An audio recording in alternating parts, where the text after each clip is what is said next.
Die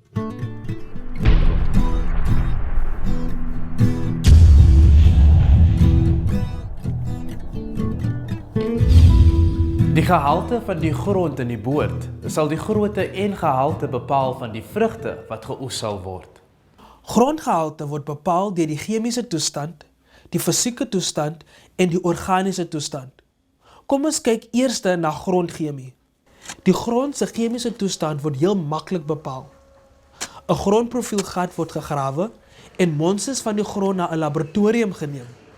Die laboratorium bepaal 4 baie belangrike chemiese toestande in die grond.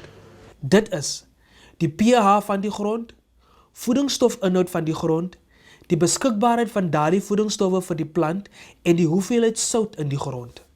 Die pH-vlak is 'n aanduiding van die suurgehalte of alkaliegehalte van die grond. Op 'n skaal van 0 tot 14 is totaal suurvormend 0, neutraal is 7 en totaal alkalies is 14. Lae pH-vlakke beteken die grond is suurvormend en hoë pH-vlakke beteken die grond is alkalies. Indien die grond suurvormend is, voeg dan kalsium by. As die grond alkalies is, voeg dan organiese stowwe by. Sagte vrugte verkies grond met 'n pH-vlak van 5.5 tot 6.5. Dis net effens suurvormend as die neutrale vlak 7 is. Sagte vrugte groei nie goed in alkalisiese grond nie. In hierdie grond word spoorelemente soos yster nie deur die grond aan die boom vrygestel nie. Gewoonlik word grond se pH-vlak tydens grondvoorbereiding reggestel, voordat bome in die nuwe boord aangeplant word. Nes ons moet eet, moet die plant ook eet. Plantkos is die minerale wat natuurlik in die grond voorkom. Stikstof, kalium, fosfate en ander. Indien daar nie genoeg voedsel in die grond vir die boom is nie, sal dit swaar kry. Daar is 12 elemente wat die plant in die grond moet opneem om te groei en 'n goeie oes te lewer.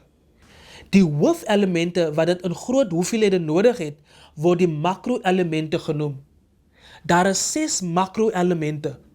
Dit is stikstof, fosfaat, kalium, kalsium, magnesium en swaal. Daar is ander elemente wat die plant in kleiner hoeveelhede nodig het. Dit is bekend as die mikro-elemente en sluit in koper, yster, mangaan, sink, molibdeen en boor.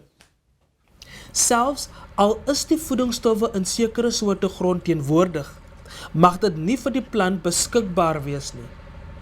Hierdie verskynsel is bekend as die kation-uitruilkapasiteit. Dit verwys na die hoeveelheid van voedingsstof wat die grond die plant toelaat om op te neem. Hoe hoër die koolstofinhoud van die grond, hoe meer voedingsstowwe sal die grond vrystel en hoe hoër is die graad van die kation-uitruilkapasiteit.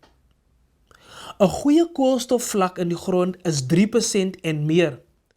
Die wyse waarop die koolstofvlak verhoog word, is om organiese stowwe by te voeg. Strooi kompos in die boorde. Laat snoeiknipsels onder die bome na snoeiwerk, plaas kompos op die grond onder die boom en laat onkruid 'n bietjie meer groei om meer organiese plantstowwe by die boord te voeg. 'n Derde toestand is 'n hoë soutinhoud in die grond, 'n toestand wat ons brakgrond noem. Braktoestande kom voor wanneer die soutinhoud van die grond in 'n boord hoog is. Braktoestande is baie soortgelyk aan die tydens droogte. Jy sal wonder waarom die boord so droog kan wees, want jy het dit genoeg nat gelei. Wat gebeur is dat die sout in die grond die water vashou en dit moeilik vir die plant maak om water op te neem, omdat die sout daaraan vaskleef en die osmoseproses nie werk nie. Die wortel het baie energie nodig om dit van sout te probeer wegtrek. Braktoestande word deur natrium of magnesiumsoute veroorsaak. Ouer boorde kan met die tyd brak word, veral waar daar lae reënval en nie genoeg water is om die soute uit die grond te loog nie. Daar is 2 maniere om brakgrond te behandel.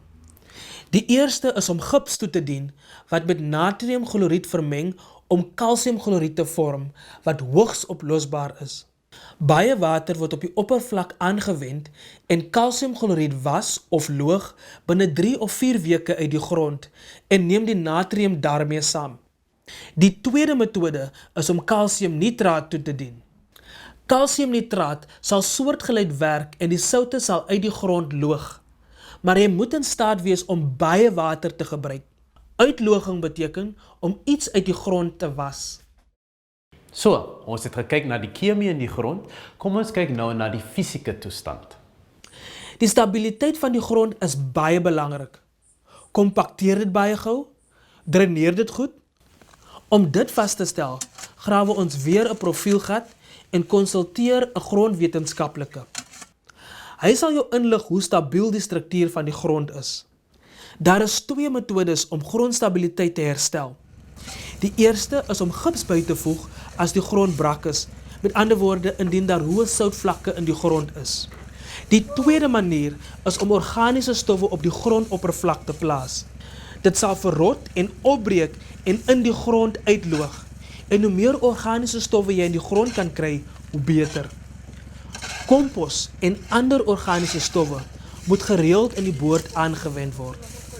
Goeie organiese stowwe bevat aardwurms wat deurgaans die struktuur van die grond bewerk. Dus is aardwurms baie belangrik vir 'n stabiele, goeie grondstruktuur. Die grootte van die gronddeeltjies is belangrik. Sand bestaan uit groter deeltjies as klei wat klein deeltjies het. Klein deeltjies vorm 'n stywe struktuur sonder gapings waardeur suurstof en water kan filtreer. Dus bly die water in die klei sit. Om gesond te wees, het 'n plant vars water en vars suurstof nodig. Die plante sal aan jou toon dat jou grond goed is, deur gesond te lyk en 'n goeie oes te lewer. Ons behoort grond in 'n beter toestand aan ons kinders na te laat, as waarin ons dit ontvang het, deur te verseker dat die grond 20 jaar later in 'n goeie toestand is.